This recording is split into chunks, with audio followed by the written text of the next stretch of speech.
Isang mapagpalang araw sa inyong lahat mga ka-viewers.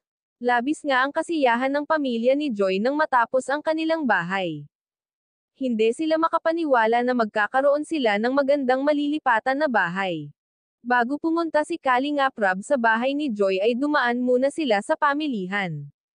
Bumili sila ng gamit ni Joy sa bahay, lahat ng mga gamit sa bahay katulad ng higaan at upuan. Halos kumpleto na sa gamit ang bahay ni Joy at wala na silang mahihiling pa. Nalulungkot nga lang sila Joy at uuwi na ang mga karpintero. Nasanay kasi sila na araw-araw na nilang kasama ang mga karpintero.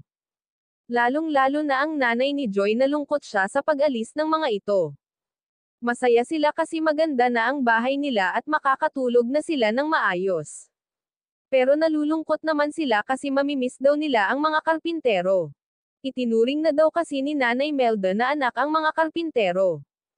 Kinumusta nga ni Kalingap Rob ang pag-aaral ni Joy. Binalita nga ni Joy kay Kalingap Rob na bibigyan daw siya buwan-buwan ng allowance ng may-ari ng paaralan magbibigay daw sa kanya ng tulong. Sinabi niya kay Kalingap Rob kung okay lang natanggapin niya ang inoffer na tulong sa kanya.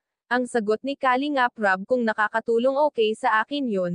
Nagpasalamat si Joy sa kay Kalingap Rob. Bago tayo magtapos huwag natin kalimutan suportahan ang ama ng Kalingap na si Val Santos Matubang at si Kalingap Rob. Hanggang dito na lang mga ka-viewers, maraming salamat at God bless.